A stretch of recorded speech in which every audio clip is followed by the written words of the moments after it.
Iran pamerkan kesiapan tempur, akui bahwa sistem pertahanan Teheran pada mode siap hadapi segala skenario. Mengutip Al-Mayadin pada 14 Januari, hal itu diutarakan oleh Komandan Pasukan Kedirgantaraan IRGC, Brigadir Jenderal Majid Mousavi pada 13 Januari waktu setempat. Lebih tepatnya, Mousavi menegaskan bahwa Angkatan Udara akan merespons secara tegas dan menghancurkan setiap agresi terhadap rakyat Iran.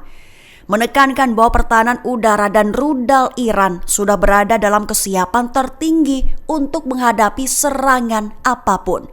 Kesiapan tempur Iran ini dilakukan di tengah meningkatnya ketegangan kawasan, termasuk dengan Amerika Serikat dan Israel. Berbicara dalam pertemuan Komite Keamanan Nasional dan Kebijakan Luar Negeri di Parlemen Iran, Mousavi menyatakan seluruh elemen Angkatan Udara siap menghadapi serangan apapun yang mengancam negara dan rakyat Iran. Menegaskan setiap bentuk agresi akan dibalas dengan respons yang tegas dan menghancurkan. Pernyataan ini menjadi sinyal keras Teheran kepada pihak manapun yang mempertimbangkan aksi militer, terkhusus bahwa Iran siap bertempur dan tidak akan ragu mempertahankan kedaulatannya.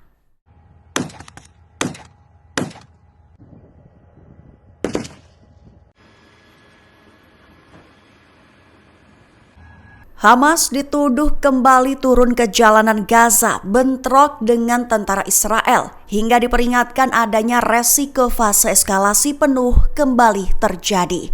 Mengutip Kabarni pada 14 Januari, hal ini diumumkan oleh pihak tentara IDF dan terjadi pada 13 Januari 2026 waktu setempat.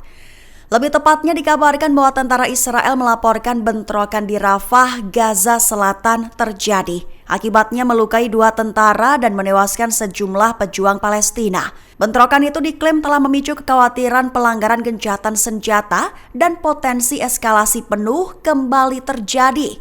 Rinciannya, konfrontasi di Rafah Barat itu bermula saat tentara Israel memantau sekelompok pria bersenjata dekat posisi pasukannya.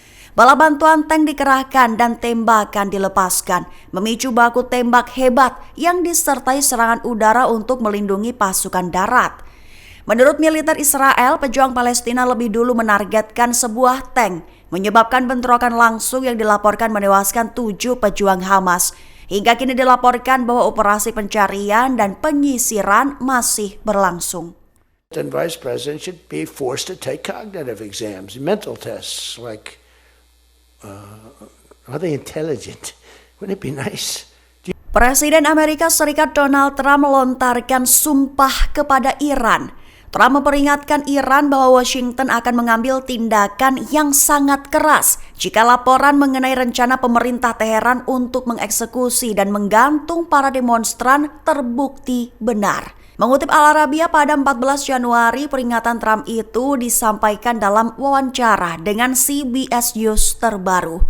Artinya Trump menegaskan bahwa Amerika Serikat tidak akan tinggal diam jika otoritas Iran mulai melaksanakan hukuman mati terhadap para pengunjuk rasa. Adapun peringatan Trump ini disebut Iran sebagai dalih intervensi militer. Peringatan keras tersebut muncul di tengah gelombang protes besar-besaran di Iran yang telah menewaskan ribuan orang dan memicu kecaman internasional atas kekerasan terhadap demonstran. Trump mengatakan bahwa Amerika Serikat siap bereaksi dan akan mempertimbangkan berbagai bentuk respons jika eksekusi dilaksanakan. Sebagai informasi saja, situasi ini memperdalam ketegangan antara Washington dan Teheran, terkhusus dengan ancaman sanksi tambahan dan kemungkinan langkah lebih tegas dari Amerika Serikat jika pemerintah Iran melanjutkan tindakan represif terhadap para demonstran. On December 19th, as you know, at a meeting of the European Council, the so-called interest-free loan for Ukraine in the amount of 90 billion euros. Rusia ingatkan Amerika Serikat tentang adanya konsekuensi buruk jika ikut campur tangan ke konflik internal Iran. Mengutip Tribun News pada 14 Januari, peringatan itu diutarakan dalam pernyataan Kementerian Luar Negeri Rusia pada 13 Januari 2026. Lebih tepatnya, Kementerian Luar Negeri Rusia tegas mengutuk campur tangan eksternal yang subversif dalam proses politik internal Iran. menyatakan bahwa tekanan sanksi ilegal yang diberikan oleh Barat yang telah dialami Iran selama bertahun-tahun telah berikan dampak besar, termasuk menghambat pembangunan negara dan menimbulkan tantangan ekonomi dan sosial, terutama yang mempengaruhi warga Iran biasa. Ditekankan olehnya bahwa kekuatan eksternal yang bermusuhan berupaya mengeksploitasi meningkatnya ketegangan publik untuk menggoyahkan dan melemahkan negara Iran. Ancaman yang berasal dari Washington disebutnya telah mengenai serangan militer lebih lanjut terhadap Iran sama sekali tidak dapat diterima. Mereka yang berencana memanfaatkan kerusuhan yang dipicu dari luar sebagai dalih untuk mengulangi agresi terhadap Iran seperti yang terjadi pada Juni 2025 diminta menyadari sepenuhnya konsekuensi serius dari tindakan tersebut. Dampak itu dinilai akan mengancam stabilitas Timur Tengah dan keamanan internasional. 8-14 سومین هلیکوپتری که داره رد میشه امروز اینجا تهران. Pemimpin tertinggi Iran Ali Khamenei dituduh telah memberikan perintah langsung pembunuhan. Konflik Iran dilaporkan telah memakan korban jiwa mencapai 12.000 orang.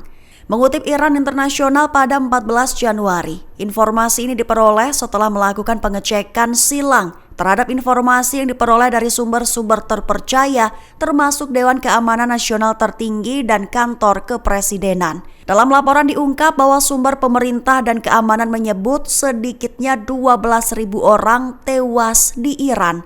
Jumlah itu sebagian besar pada 8 dan 9 Januari saat pemadaman internet berlangsung. Iran Internasional melaporkan pembunuhan tersebut diperintahkan langsung oleh pemimpin tertinggi Ali Khamenei. Juga dengan persetujuan kepala 3 cabang pemerintahan serta perintah tembak langsung dari Dewan Keamanan Nasional Tertinggi.